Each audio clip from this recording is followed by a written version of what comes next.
Hi guys, welcome to the special edition of the Garfield County podcast. We're here with three special guests today talking about Human Library with an event coming up very closely on May 17th. Alrighty. Welcome folks, we're so happy to have you guys here today. Could you please introduce yourselves? What do you guys do and how are you involved with the Human Library? Sure. Hi, I'm Frank Scambati, and I'm with many organizations in Carbondale. One of them is Age Friendly Carbondale, which is a 501c3. It's a nonprofit, it's a grassroots organization that's affiliated with AARP. And our whole goal is to make Carbondale a more inclusive town so that everyone has the opportunity to fully participate. And we've been involved in a lot of projects. So my link with the Human Library, I was walking with a friend one day and she mentions to me, have you heard of the Human Library? I said, no, we talked a little bit about it. So it kind of, sparked my interest. And so I went online and I started reading about it. It's like, whoa, it just hit me. This is fabulous. We have to bring this to Carbondale. Absolutely.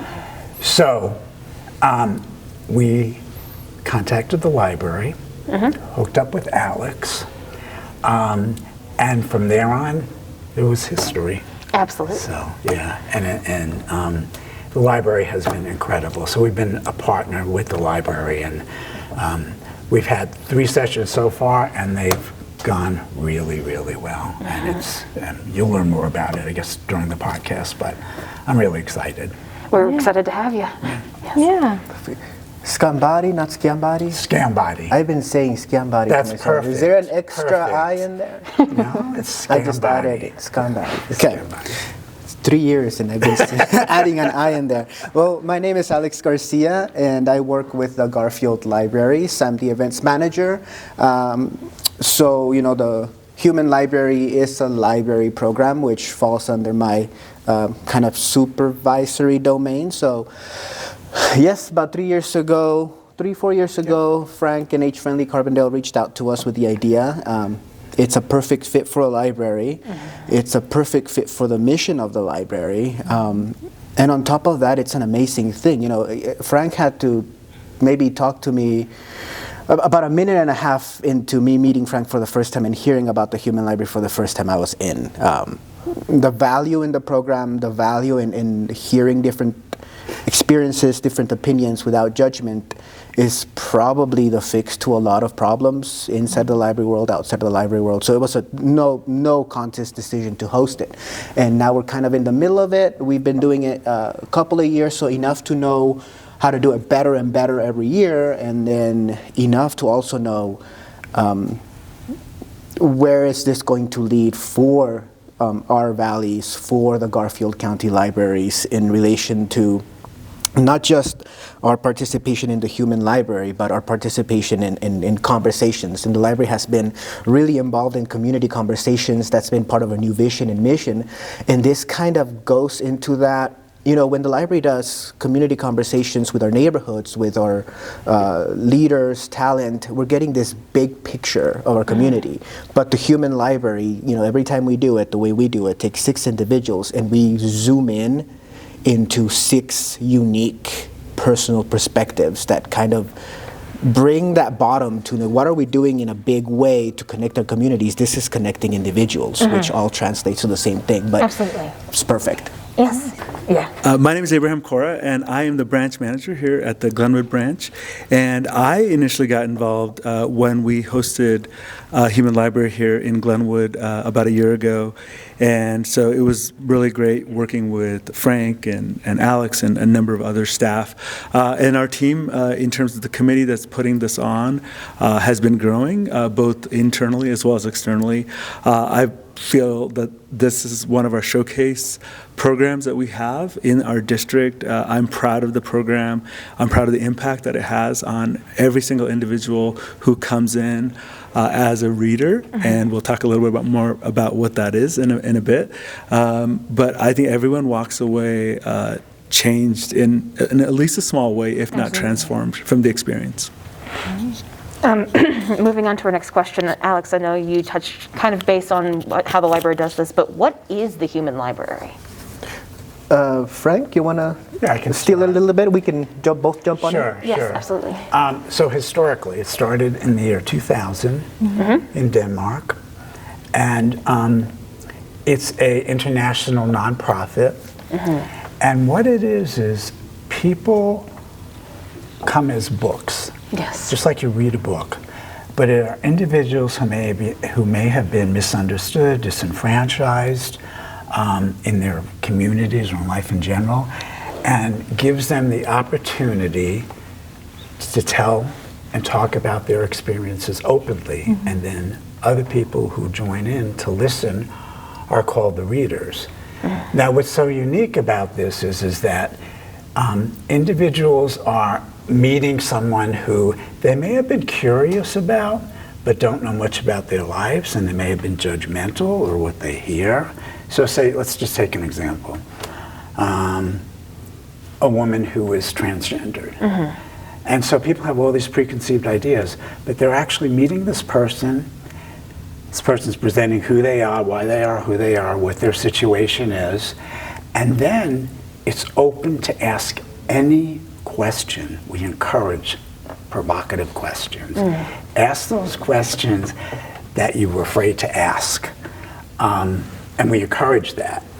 But also, in terms of the book, we want the book to feel comfortable too, and for the most part, they have answered any question that has gone, come to them. However, they do have the opportunity, not to. If there's a question that they're asked and they just totally don't feel comfortable, they can say something like, "You know what? We didn't publish that chapter yet, but I'll get you if we do." So, what I absolutely love about the Human Library, the whole theme, like unjudge, and if you look at where we are as a society, a country, and how divisive we have gotten, and people cannot talk to one another without getting upset, shouting, violent, whatever. And I really feel in a simple way that the Human Library addresses that. It gives people the forum and the opportunity to learn, listen, and unjudge. And so that's why I'm just so passionate about it, because it's not only a local community thing, but it's much bigger than that. Absolutely. And I can add to that. So it is exciting to be part of this global thing. Now, their only office is in Copenhagen, in Denmark. So it's very fun communicating with them because, I get my responses at 3 a.m. or something. Yes, we're part of this big global thing, project that goes with the mission that Frank was talking about on judging people and just getting to see things through a different way. For us here, bringing it down to a local level, to me it means that we have very unique individuals in our communities. So people, who are your neighbors? One of the big tropes that people talk about now is we no longer know our neighbors. Not that, we need to know what, strange, controversial thing our neighbor has been up to or what their life is. But, this is a very unique place. I've been living in the valley here for 5 years, and every community has its own unique thing. But here, what I've seen more than anything is there's talent and experience from all around the world in such a small place. It feels like it's vibrating, buzzing all the time. So this is the first time we're going to bring in books from different communities, one from Delta, one from Montrose, to kind of gather us together. But till now, we've only been picking books from our towns. And even now, it's 4 of the 6 books are in our towns. So to me, this really means, get to know your neighbors. What have your neighbors been through? And, to add examples to what books we've had victims of sexual abuse and violence who have been kidnapped, parents of autistic children, paraplegic athletes, immigrants of all stories, folks who dealt with drug addiction, incarceration, things, DACA, as and you get to hear, what those folks went through. Yeah. Without it being in the news. You know, it's easy Yes. to talk about DACA in the news, and you have this big, broad brush kind of talk about it. Well, DACA people this, they got to do this.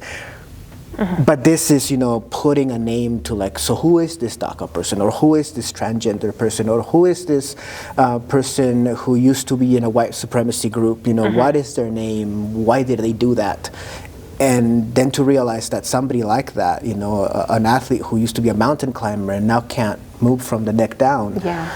You know, what is that story? And not only what is the story, but they live here. You know, you Yes. probably drive by them On a daily. couple of times a month, a daily, whatever, wherever you are. And you probably drive by their house. And one of the things that fascinated me since I was little is when you drive by somebody's house, you have no idea what's in that house. No idea. You don't know who maybe was in prison for 40 years and it's been 2 weeks and they're there for the first time.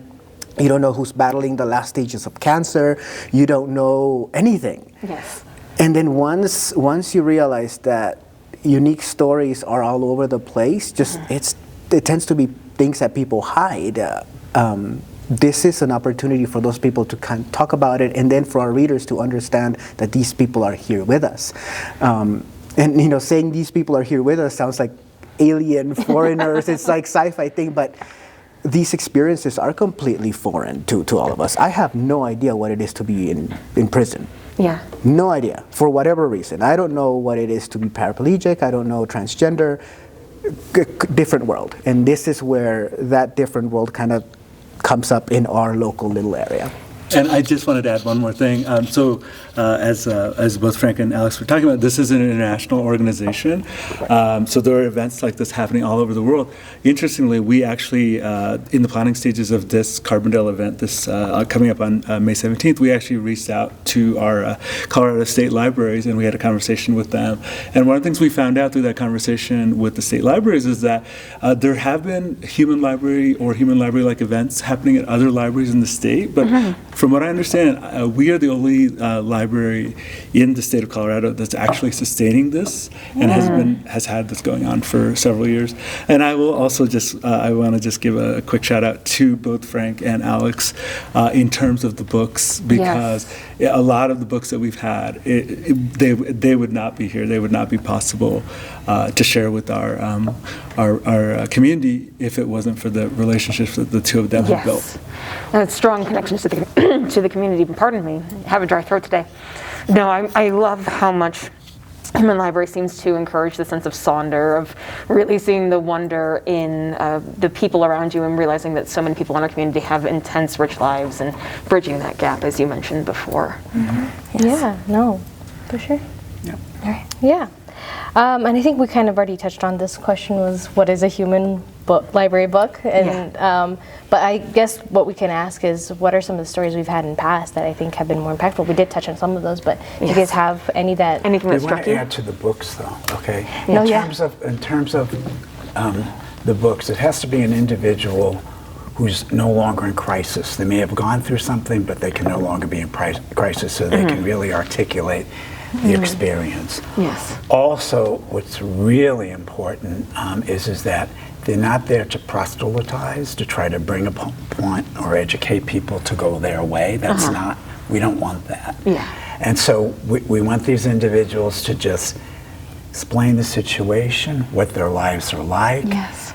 and to be open so that people can learn from that. But Say it those how are it the is. only two things that we really look at, and we really tell books that, you know, that they need to adhere to. It's never been an issue so far. It's been great. It's been great. But those are 2 points that are important. Yeah, absolutely. So the human library doesn't have very strict rules, very many strict rules. They have a couple very strict rules, and then they allow each participating partner to run the program as suits their community. I've heard of human libraries that do 20 books in this mega event. We just stick to 6, and if you want to attend on May 17th, please get registered, because we only have 60 seats. Because it's 6 books, we want to hit 10 readers per book. So do get registered. You can do that on the website or in any library promotions you see, or you can call your library or walk in and ask about it and get your name on the list. The very strict rules is number one, Frank touched upon, no proselytizing, no agenda. The beautiful thing about this is that there is no script. There is no agenda. There's very basic preparation about how to teach books, some public speaking in small groups. Other than that, there is no big training. For us librarians on this program, we get trained on, how to handle, how to facilitate small group conversations. But there is no preparation. Let's say I'm an astronaut, and that's my human book story. I don't have to prepare anything. You just have to show up as an astronaut, and you have a little name tag somewhere that says, my name's Joe, I've been to Mars. And then your group just asks you any questions they've ever had about an astronaut, and that is the time to ask it without judgment. So that's why that rule, you're not here to convince anybody of anything. The other thing is you cannot be in crisis, and that is because, let's say, a homeless individual, somebody who's experienced homeless, they need to be able to speak to about it in an objective way. So if you are still experiencing homelessness, you are in crisis mode, you're probably not in a good position to tell people what the experience was, because it's right there, it's urgent. It's the same thing with drug addiction, incarceration, anything that's a hard thing to deal with. You need to be past enough that you're talking about it. And then things that you chronically suffer from. We will have individuals that suffer with social anxiety, depression, or other chronic illnesses, so they also have to be in a place in which they can discuss it. A good example was our latest human librarian rifle. We actually had one book drop out the morning of, because the topic they were talking about, which happened to be social anxiety, kept them from, so that was a book that they were good to go until the day of, and they said, I can't do this. And that is why you kind of need to meet the person, make them comfortable, and also know that they can talk about it without being in crisis mode. So we've experienced that a little bit, and we know what to do. Some of the stories we've gone over, we've had different immigrant stories. We've had somebody who is a DACA recipient. We've had an immigrant who's completely undocumented outside of the DACA program. We've had paraplegic people. We've had folks who struggled with drug use, people who struggled with incarceration, victims of abuse. Someone who is a drag queen. People with gender gender infringed communities will always have a representative. Another big part of the rules is privacy. So we do protect the privacy of the books. No names get published with themes. What we can say now is the themes that we're looking at in a very general sense. So for May 17th, we're looking at a drag queen. We're looking at somebody who is working on making their entire body tattoo canvas. Oh, interesting. Called the human canvas. Human canvas. Gorgeous. Very artistic. Yes. We have another immigrant story. This is somebody who became a U.S. citizen, so we haven't had that immigrant story yet. We have somebody from the Native American Ute tribe to come in and talk about their identity. Someone who's HIV. Somebody who lives with HIV. And I'm missing one. I wrote them down. I'm always missing one, but they're all unique and really great stories. Oh, someone who experiences addiction. That's it. We have somebody who experienced addiction, Right. drug addiction. Not all the stories are these horrible, traumatic past things. Native American, that's just your identity. Yes. If we have, an astronaut, a millionaire, somebody whose experience has been more positive, but just unique. The whole thing is that unique. Right. What I want to add to that, though, is you mentioned Native American. Well, the issue around that is that this has been a population that has been marginalized for a long time. And that also, as we move forward, it's like, so what are we going to do about this? And so this individual, it's really important not only to share a little bit of their history and experience, you know, what it's been like, how this group of people have been oppressed, but also be open to the questions. Why did this happen? For example, when I was young and studied American history, we were right, the white guys. I mean, this was manifest destiny. I mean, this was what we were supposed to do. Then we have found out, no. People already lived here. So I guess the situation is that we really want to get to the root of issues like that. Yes. And what is this person experiencing? What has he experienced? And how do we move forward? And how do we learn from that and not judge? Yeah. So that's like just one example. Absolutely. That we have the opportunity to actually do that. And we don't. I grew up in New York, and you get on the subway and you'd see all these different people and stuff. And you'd look at them and you really wonder what their stories were. Yes. And you look at someone, you might be judging them, someone who didn't look very nice, smell, whatever, and you're being very judgmental. And I have to say this personally, this has really made me a better person going through this. And the reason why it has is because when I'm in a situation like that, or I see someone who might kind of stir me up a little bit. It's like, Frank, unjudge. And that really works. And it makes me ask those questions to myself. What is their story? Where do they come from? What's the pain that they bear? Why are they like that? And it just makes you more of a compassionate human individual being, someone who's ready to listen. So that's really important. Yeah.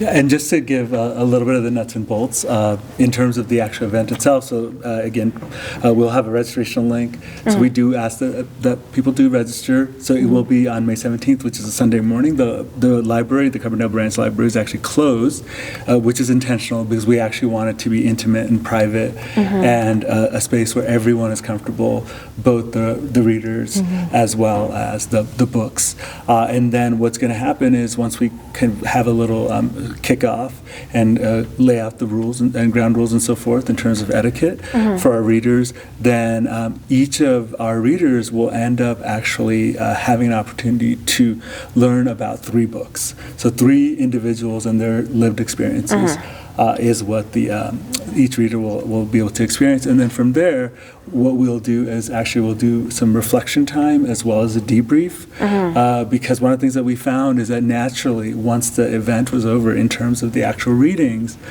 people were so moved and compelled and wanted to share and talk about their experiences and also eat some lunch. Yes. So we'll get an opportunity to do that as well. So so it should be a great event. Again, it'll essentially go from 10 a.m. till about 1, and then we'll make sure that people can stick around a little bit longer if they so choose as well. Absolutely. Moving on to our next question, I'm going to kind of do a 2-pronged approach. I know we've kind of touched base on how we found some of the previous Human Library books, which is just through community connections. Is there other ways that people have gotten involved, or if there is a listener who's listening in and he's like, I'm a millionaire, I want to be part of the Human Library, how would they get involved?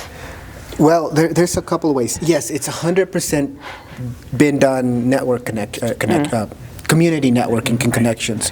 So a lot of the books have come because Frank has heard about this person, or they know this person, or I know this person. Like I said this earlier today, this valley is just full of people that are really unique. So there hasn't really been a struggle. Now, once the books sign up, the struggle has been whether they can actually do it because it's voluntary. So we do kind of see a book saying yes, and then a week before they're like, you know what, I have this conflict, so we have to turn around. But the fact that we can turn around and replace a book, which always feels awful to say replacing a book, but somebody needs to take that seat. We've been able to find it. There's no lack of people with unique experiences in the valley. But if you go to thehumanlibrary.org, they have an actual standing catalog of people who are signed up. They can sign up directly to the organization, and they'll do virtuals or they'll display their story. But 100% for us till now has been community connections. And I don't know, Frank or Abraham, anything you'd like to add to how we find these books? Yeah, what was that old thing that we're all like removed from other people, like, I don't know how many times. I think what you're talking about, like 2 or 3, times, yeah. Something like that. And living in this valley, it's like, it's so true. So you know someone who knows someone or whatever. And so one of the books, who we're going to have the human canvas person, it was like a friend of mine came to me and said, I would really like to talk to and learn about someone who's covered in tattoos. Like, why do they do that? What's the situation? I just want to know about it. So it's like, okay, well, I said, well, let's kind of figure this out. So by talking to a couple of people in town, I said, oh, I know someone, or I know, you know, whatever. And it just leads to this person knows of someone who knows this person. And we've kind of done it that way, and it's worked really well. I know at some point we may run out, but usually you know, people are so connected. And what's been so wonderful, it's been fabulous working with the library. I mean, the library has been so supportive and generous. And so, you know, and as Alex stated, that, you know, we reached a little bit outside the community now, more on the western slope. And so that may happen, you know, may have to take place at some point. But there's still just a lot of connections to be made and stories. And then there are people who have come up to us and said, you know, in fact, someone the other day just said to me, you know, I really struggled with a disability, and, you know, I would be interested, you know, so the more people hear about it, the more they want to be involved or know someone, you know. So it's really worked out well for us so far. It's been great. Absolutely. Yeah. My sense of it is that so this is our 4th one. We are planning tentatively to have 2 more during the remainder of the year. So my sense is that, you know, as we continue to reach a critical mass, we'll probably end up flipping the process, going from us trying to find books through personal connections, which has been amazing so far. But I have a feeling we will actually end up having folks that will be continuing to reach out to us to want to participate, people who want to share their story, and who feel, especially, I have a feeling we might end up actually getting some people that have participated, have come back and participated again. I know I remember having a conversation with one of the books that was one of our books here in Glenwood, and they talked about a desire to actually come as a reader. So when you come as a book, it's obviously you're on stage, it's a little bit more work, but, you know, they get that at least a little bit of an inkling of the power of being the reader as well. And so I think one of the nice things about this one is that we have a lot of new books that are going to be interacting with us this time around. So hopefully one of the things we're trying to do is we're trying to essentially provide invitations and connections to former books so that they can come as a reader as well. So we want to make sure that we honor the work that they did, their vulnerability, and make sure that we continue to stay connected with them. We also say that at events, you know, do you know of someone? Are you interested, or do you know of someone, you know? And I think when word gets out there, it really helps us identify, you know, future books. Absolutely. So, yeah. Thank you, guys. Yeah. And then the next question, which I think the rules for readers, but I also would like to add like a little additive to that is, what are rules for readers, and for readers who don't even speak English, do they have an opportunity for speaking? I can come in. So the rules for readers, you know, we went over some of them. No proselytizing, no coming in with a political agenda or a judgment agenda. You can't pick who your book is. You don't really even know who the books are. When we begin the program, you get numbered 1 through 6, and you get randomly assigned to your group, and then you get to listen to 3 books that day. So the way that the program works is once all 6 books are telling their stories inside of the library at the same time. They got about 45 minutes to have a conversation, and then when that bell rings, the books stand up and rotate to the next group over. So that happens 3 times. So you get to hear from 3 individuals. You don't get to choose which. You get a number, and you get 3. So you come in, with an open mind is the number 1 rule. There's also no, we actually do have a waiver agreement that we sign up that there won't be any abusive talk, any judgmental talk. You're there to hear and to learn. I want to add to that group too. We haven't really talked about this. So you have the book and the reader, but there's also the librarian. So there was someone in the group, it's from the library actually, and myself, whatever, sits with that group and can also help direct the conversation if, you know, there's a situation, or to remind people of what the rules are, and just to do like, you know, good group interaction, make sure everyone has an opportunity. You know, some people might monopolize on how you do that. So we do have that there, so that there is kind of a person who, you know, you can go to as a resource, and it's also good for the book. So yeah, I think it all comes down to like good conversational etiquette. You know? Yeah. Absolutely. And Yep. okay, so I just want to touch base again on if someone does not speak English, what are the Yeah, accommodations? the second part. So we do have interpretation for the program. So we work with Convey Language Solutions, one of our local interpretation companies that the library works with quite a bit. We do have 3 interpreters to go Spanish-English. We have headsets. Every time we've done this, one of our books has been a Spanish speaker. Again, this 4th time, our immigrant story till now has been a Spanish speaker, and they will do their presentation in the language of their choice. One of them did it fully in Spanish, our second one did it in English, and this time I believe it'll be fully in Spanish. So we do have an interpretation. The whole thing is bilingual. You'll have an interpreter on your ear in the headset. It's advertised bilingually, and the language barrier is not an issue. Absolutely. I can speak to, I participated in the Glenwood one, and one of the groups that I sat in was a Spanish speaker, and I can personally attest that the translation is quite good. You're able to ask questions, they go back and forth, it works quite well. Yes, and we have had some, handful of Spanish-speaking only participants, so they'll get a device for interpretation, whether they're in the Spanish-speaking book group or not. We've been able to manage that pretty well. 1,000%. Yeah. Moving on, I'm going to skip a question because we've kind of covered it, and instead move on to how did the Human Library get started here in a small town? Obviously, Glenwood Springs, kind of middle of nowhere a little bit. How did something from Copenhagen move to Glenwood Springs? Well, I think it's like everything. You know, any kind of movement or anything that happens, any kind of great thing, may start out small. It was an idea. And so, and like I said, it was like, I found out about this. It was already going on, and it just looked fabulous. And feeling the way I was personally depressed about where the state of the our world. country is going, And it's like, wow, I just think that this is the perfect time, perfect place.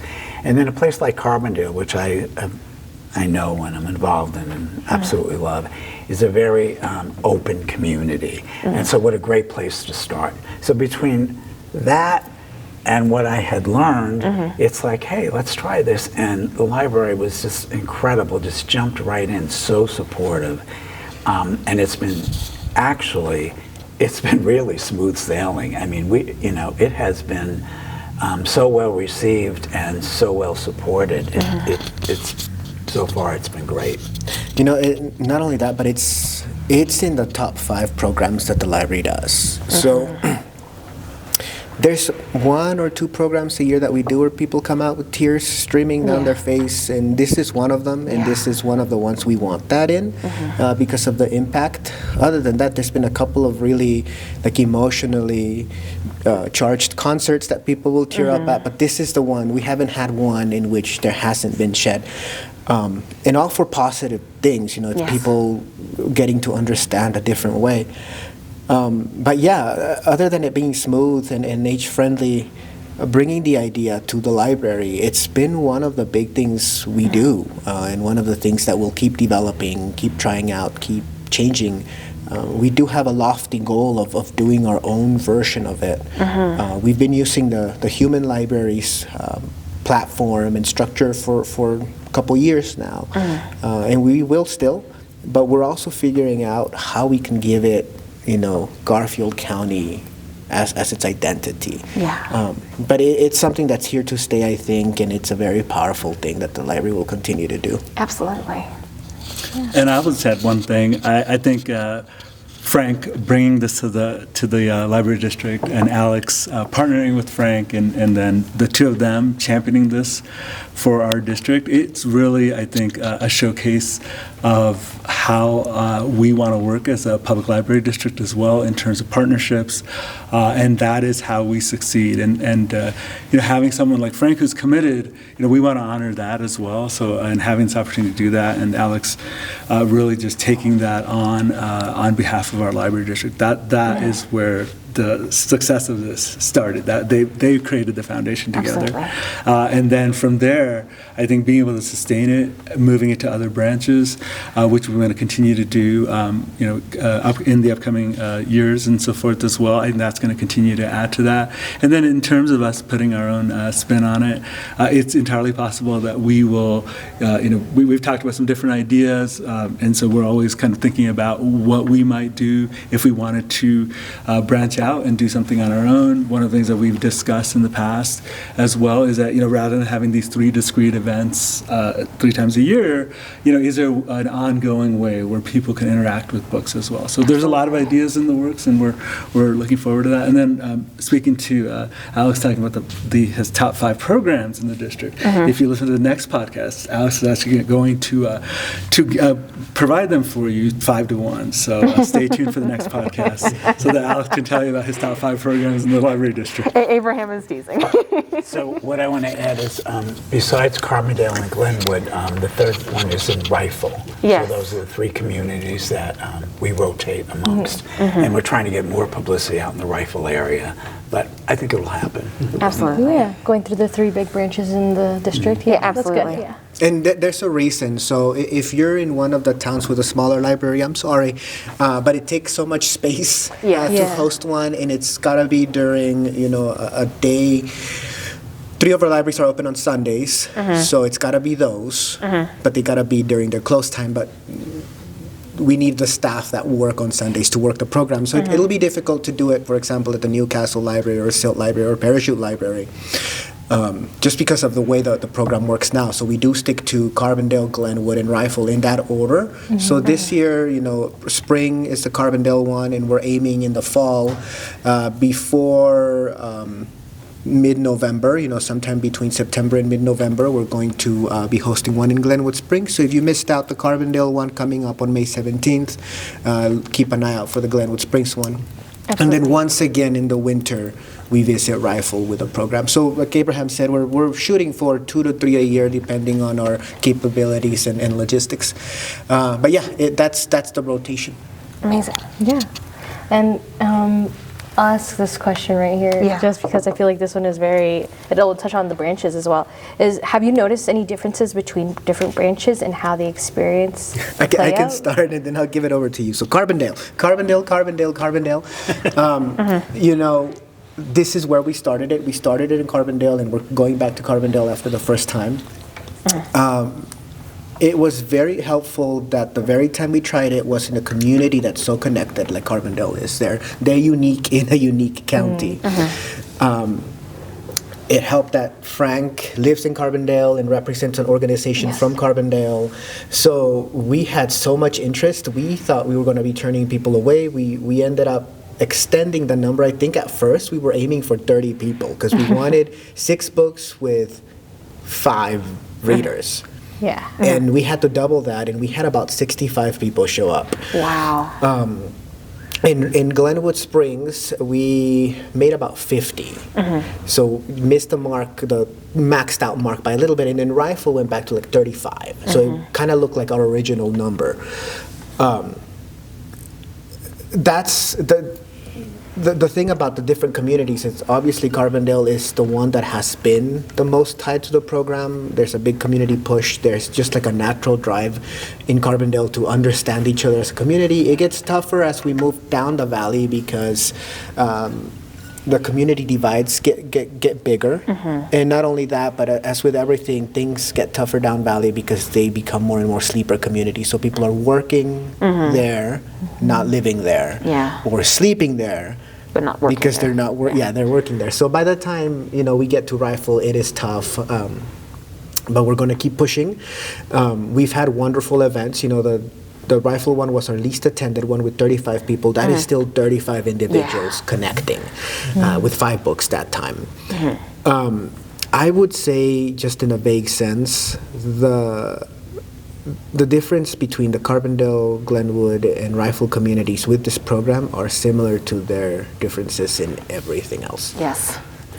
Yeah, what I would add to that is advertising is tough. Yeah. Yeah. How do you get the word out? What's the most effective? Every community is different. In Carbondale, I know that community, so between having a great article the first time around in the newspaper, we went on the radio station, so there was a lot of publicity. In other towns that I wasn't familiar with, it was a little bit harder. And so I think that, we struggle with that as a group. The Human Library Group was putting it together, trying to figure out what's the best way to advertise. So, now we have the podcast, we are going to be on the radio show, we are going to get an article and stuff. But I want to, I want to inundate the town so that people are really aware. And it's been a little bit harder on Rifle because I don't know what the connections are and what papers people read, and if there is a local radio station. But we as a group are trying to figure that out. And also, the other thing is there's momentum. A group of people go, they tell other people, so it's going to take a little while, but it's going okay. Yeah. Absolutely. Yeah, and we appreciate having this experience to talk a little bit more about it, talk about it more in depth. I think one of the biggest challenges to promoting and communicating Human Library is that it's a very simple idea actually, but it's pretty hard to put the impact into words until you experience it. So it really is the experience that carries you through. And actually, I think, at least for myself, I think it's actually the experience of it was what has really compelled me to continue to advocate for it, continue to want to support Frank, Alex, and all the others on our team that are involved in the project. And it's really like my commitment level to continuing to make sure that we have successful human libraries is out of this world. I believe in it so much. Absolutely. Moving on to our next question. So we've touched on the fact that you're going to have a program on May 17th in Carbondale. Are there still spots available for people to register? Yes, but get registered now. Yes. We were expecting that to fill up in the next week. Amazing. So they, when the ads came out, there's the QR code, to do that. And for some people, they could also register at the door. But we encourage the QR code, so because we really hate to turn anyone away. We really do. There's a little bit of flexibility. Alex said 10 people, but there's a little bit, but not a lot, because there's only so much space. Absolutely. But we're also going to tell people too, if you don't make it to this, make sure you sign up and let them know, right away.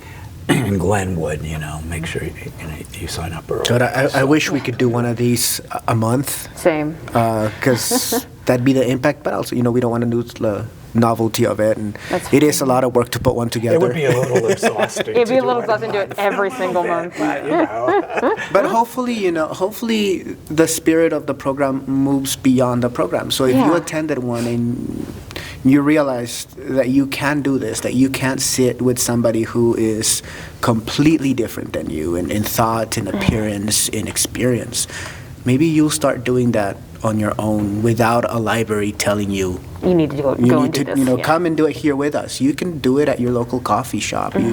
There's no rule that says you can't say hello to the biker-looking guy who's waiting next to you in line at Starbucks. You can say, "Good morning, how are you? What's your name?" Yes. I think we lost a lot of that. Yeah.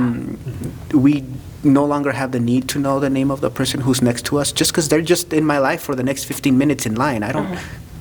Well, you could have a really good 15 minutes with somebody and never see them again. So hopefully it just gets that drive, get out there and who are you around with? Who is making up really what ends up being your life? It's just everybody around you. Absolutely. Right? Yeah. Let's get behind these questions. Okay. Yeah, we can do that. Okay, so what makes you passionate about this program? How has the Human Library program personally impacted any of you? Well, you do it first because I'll go for an hour on that one. Well, I think as I stated before, that it has helped me in my life, and as I had said, become a better person, because I just, that whole thing on Judge, and just the openness that it brings you. And if you just stop and say that, and then you remember some of the stories and stuff, it really does. And what it does more so is, it may not change your mind, well, I should say, it may not change everything, but it teaches you to kind of listen, and as a result of listening, you know, you're going to find out that, hey, there are some connections here. I do understand this piece. And that's what we want, is connection. And as, you know, Alex has been saying, how we've gotten so much more isolated. So it really does, in the whole sense of building community, making them, it's not politically correct to say this anymore, inclusive. And I just think it is just so valuable. So like I said, personally, I have learned to unjudge. And I think the thing that resonates with me is open mind, open heart. Absolutely. And I would say, building on what Frank said, I agree with everything that Frank said. I would almost equate it to something like a great work of art, or a movie, or a book that moves you and stays with you, and maybe kind of takes the wind out of your sails a little bit, just because it's so impactful. So one of the things that participants will notice as readers when they do the debrief and they're having lunch, is that it'll be just this interesting energy that's in the room, where everyone is processing what they've heard, what they've experienced, so they want to be together to kind of resonate you know, in that space, and to know that all of these people in this room have shared this this amazing opportunity. And then usually you kind of, you know, then you leave that event and you're probably a little tired, just, but in the best way possible, where you're tired because of just what you've taken in and how meaningful it has been for you. So I think it's an emotionally resonant experience for everyone who participates. Absolutely. I'll try not to say too much, but I mean, we've talked about why we're passionate throughout the whole day here, and it is connection. It is what Frank said. It is what Abraham mentioned.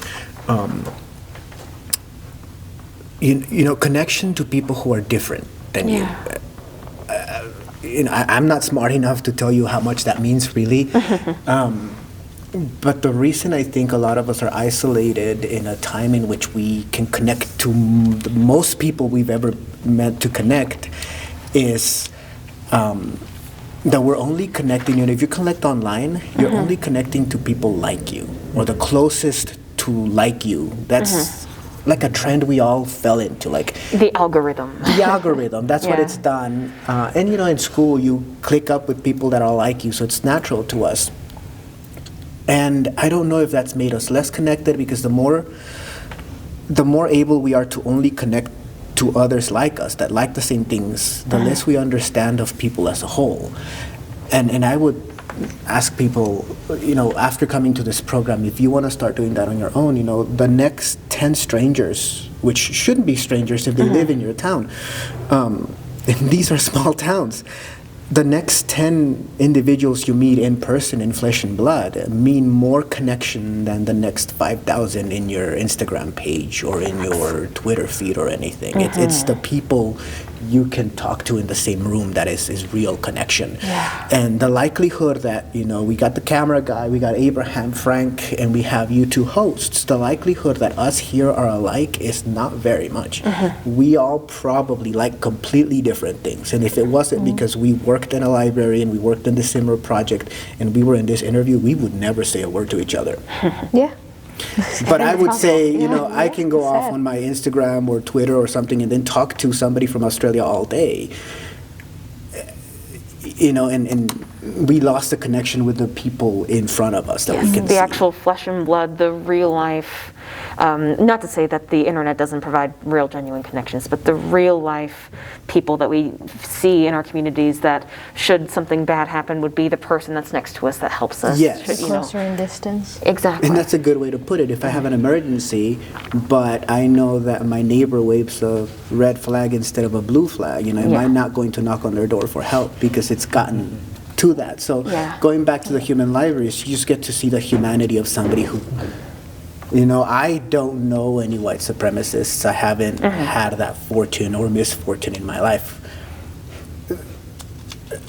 But now, because of this program, I have an opportunity to sit down with somebody who's been there. And humanize someone that humanize is it, typically yeah. demonized. Exactly. Because at the end of the day, humans are humans. Yes. It also opens your world too. When you grow up in a family and stuff, sometimes it can be pretty insular. Yeah. And so here's a situation or an opportunity where you're learning something very differently than you were taught or that you perceive. And so and there is a whole big world out there and a lot to understand. And this gives another opportunity to do that. Yeah, Absolutely. exactly. And because we're short on time. I was about to sorry. say. Yeah. For sake of time, we have our last question. Yes, and we'll ask Abraham first since, if you, and you've answered this question before, and you can answer it the same way if you want to, if it's changed. If you or your life were a book or genre, what would it be? Well, right now, We ask it at the end. right now, my son and I are reading Harry Potter, and it's provided me with so much joy. be a wizard. And I'm trying to. I want to be a wizard. I've been trying to get him to sleep. You're a wizard. I've been asking him to go to sleep because I've been actually reading the books out loud to him, and he just continues to ask me to continue to read. He doesn't want to go to sleep, which is just such a joy for me. Yeah. That's so cool. So cool. I know, hard question. Hardest question I've ever I done. have no idea is the answer to that. I really don't have an answer. I have my perceived answer. Yeah, just because of, I've been working in libraries for 20 years now, and about 15 of those years have been public program and networking facing. So my whole life has always been about putting things together for a bigger group to enjoy, or putting a presenter on stage to share their story. I can't answer that question. I've done a lot of stuff. You're a superhero movie. yeah. That's what you are. I'd have to think about it for a second, but I guess gumption would be the Gumption. the theme of my book. Is whatever I've done is usually emergencies that I need to put together in the next 3 days, but just need to convince myself that in 3 days it'll be good, and then it's good. And that's, I think, been the closest thing to a theme I've had. Yes, absolutely. And finally, Okay, my turn. That's a great question. Thank you. Never thought Yeah. about that. I used to work for the University of New Hampshire. I did a lot of training, went around the state and all this stuff. And one day I walked into the office, and there's this big banner by coworkers and people who work there. Frank Scambati, work in progress. That's a good one. That is a That good is one. a great It is answer. a good one. But I guess what I want to add to that is that I am a child of the 60s, and I have to admit, and my whole naive sense of the world was, I was going to change the world and make it better. I was going to work to do that. Well, I did try. Many people tried, and look what's happened. So I think what I would want would be title of my book, Frank Scambati, He Tried. There you go. That's a good one, yeah. And I would love to point out that the Human Library is a solid, concrete difference that all three of you guys have impacted in making. But that being said, thank you all so much for coming on the podcast. We really appreciate talking to you guys. As a reminder, again, for our listeners, May 17th, Carbondale, get registered for the Human Library. It's worth coming to. 10 in the you. morning. 10 in the morning. 10 a.m. 10 to 1. Register on the website. Great. Thank you so much. Thank you.